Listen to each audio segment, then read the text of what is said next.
Hello students, आज मैं आपको काव्य खंड चैप्टर फर्स्ट सूरदास के पद की दूसरे पद की व्याख्या समझाने जा रही हूँ।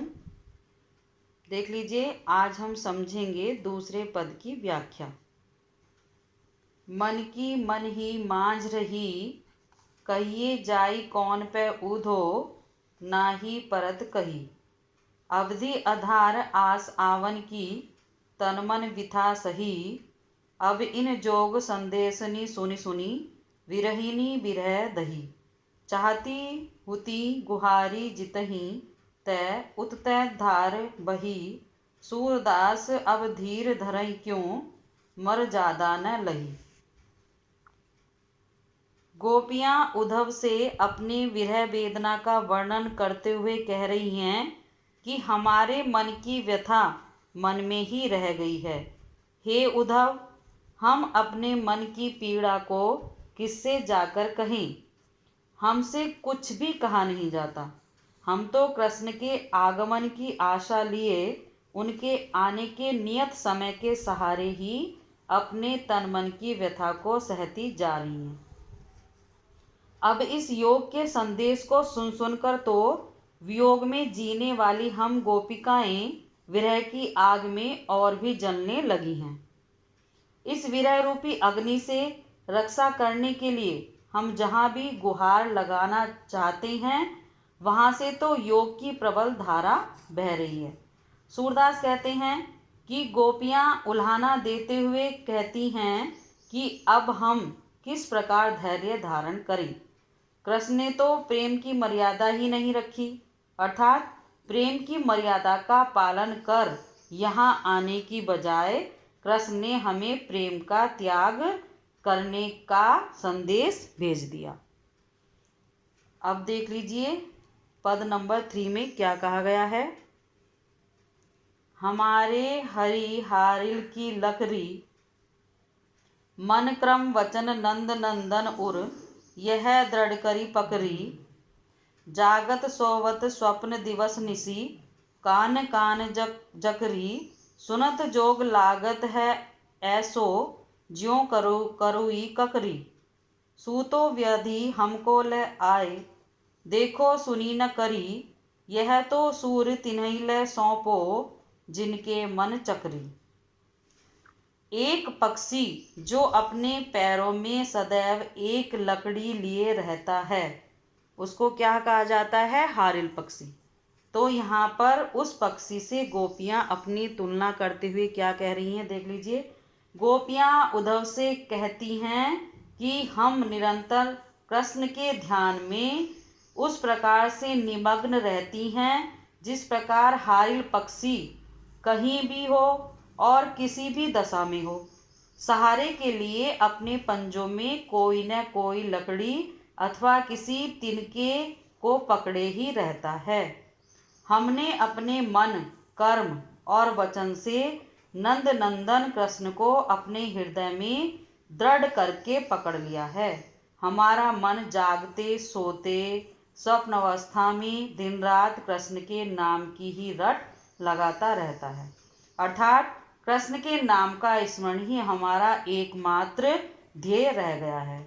तुम्हारे योग की बातें सुनकर ऐसा लगता है जैसे हमने कोई कड़वी ककड़ी मुंह में रख ली हो, अर्थात योग ज्ञान की बातें हमारे लिए कड़वी ककड़ी के समान अरुचिकर लग रही हैं। तुम तो हमारे लिए योग रूपी एक ऐसी बीमारी लेकर आ गए हो जिसे हमने न तो कभी देखा है और न ही कभी सुना है और न ही कभी भोगा है। सूरदास कहते हैं, गोपियाँ उद्धव से कहती हैं कि ज्ञान योग रूपी यह बीमारी तो तुम उन्हें प्रदान करो जिनका मन हमेशा चंचल रहता है। गोपियों के कहने का आशय यहाँ पर यह है कि योग का उपदेश अस्थिर चित्त वाले लोगों के लिए ही उपयोगी होता है। उनका हृदय तो पहले से ही कृष्ण के प्रेम में पूर्णतया स्थिर है। अब देख लीजिए चौथे पद की व्याख्या।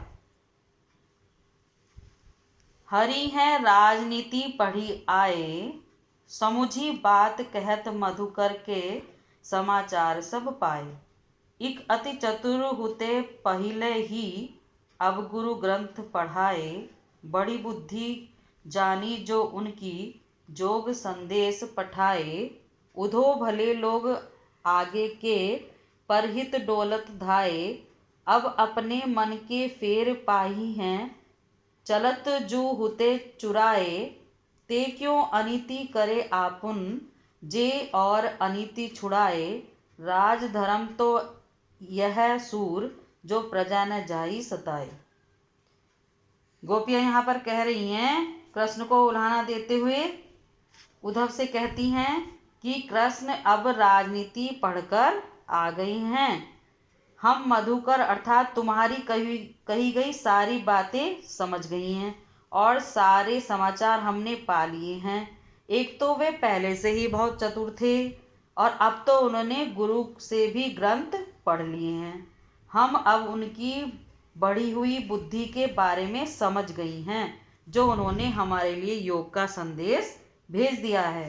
हे उद्धव, वे पहले से ही बहुत चतुर थे और दूसरों के कल्याण के लिए घूमते रहते थे, परंतु अब हम अपना मन फिर से वापस पा लेंगी, जिसे चुराकर वे चले गए थे। जिन्होंने दूसरों के अन्याय को समाप्त कर दिया था, वे स्वयं क्यों अन्याय कर रही हैं। सूरदास कहते हैं कि गोपियां कह रही हैं कि राज धर्म तो यही होता है कि राजा का कर्तव्य यही है कि वह प्रजा को कभी भी नहीं सताता है, फिर कृष्ण हमें क्यों सता रहे हैं। इस प्रकार ये आपके चारों पद जो हैं उनकी व्याख्या थी। आपको समझ में आ गई होगी व्याख्या। अब ये जो भी 4 के 4 पद हैं, इनसे संबंधित प्रश्नों के उत्तर भी मैं आपको दिखा देती हूँ, समझ लीजिए। देख लीजिए, पहला जो पद है आपका कहाँ से शुरू होता है। ऊधो तुम, यहाँ से लेके चाटी ज्यों पागी। इससे संबंधित जो भी प्रश्न बने हैं उनको मैं प्रश्न को बता रही हूँ और उत्तर भी दिखाए जा रहे हैं। उनके उत्तर देख लीजिए। आपको ये सारे उत्तर अपनी नोटबुक में कर लेने हैं और सभी को याद भी करना है। देख लीजिए, पहला प्रश्न क्या है इसका। कवि और कविता का नाम लिखिए। तो इसमें कवि आपको पता ही है सूरदास जी हैं और कविता है पद। और इस प्रकार ये इसका उत्तर हुआ। दूसरा प्रश्न देख लीजिए। गोपियों ने उद्धव को भाग्यशाली क्यों कहा है, क्या वे वास्तव में भाग्यशाली हैं। और इसका प्रश्न का उत्तर देखिए, ये यहाँ पर लिखा हुआ है सारा उत्तर। अब देख लीजिए प्रश्न नंबर 3। कमल के पत्ते की कौन सी विशेषता कविता में बताई गई है। ये यहाँ पर इस प्रश्न का उत्तर दिया गया है।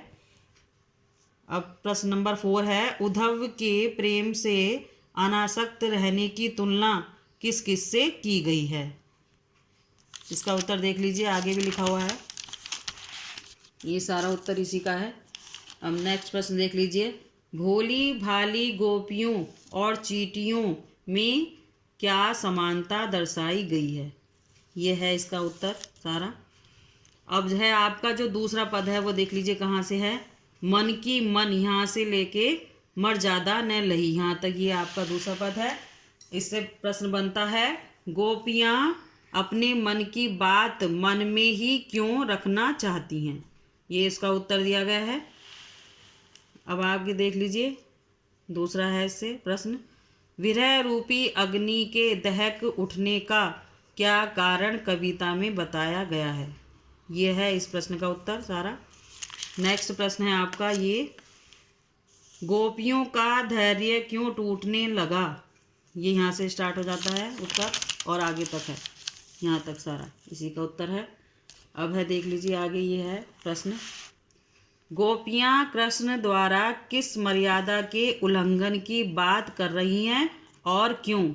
ये इसका उत्तर दिया गया है सारा। अब है तीसरा पद आपका कहाँ से है देख लीजिए। हमारे हरि हारिल, और यहाँ से लेके डैश डैश लगा दिया गया मन चक्री, यहाँ तक। इसमें देख लीजिए क्या प्रश्न बन रहा है। कृष्ण को हारिल की लकड़ी कहने से गोपियों का क्या आशय है। यह है इस प्रश्न का उत्तर यहाँ पर सारा। नेक्स्ट देखिए। गोपियाँ किस प्रकार कृष्ण के नाम की रट लगा रही हैं। ये इस प्रश्न का उत्तर है। आगे देख लीजिए। योग की बातें सुनकर गोपियों को कैसा लगता है? ये है इस प्रश्न का उत्तर सारा। आगे है, गोपियों ने उद्धव को योग ज्ञान किसे देने का परामर्श दिया है और क्यों? ये है इस प्रश्न का उत्तर।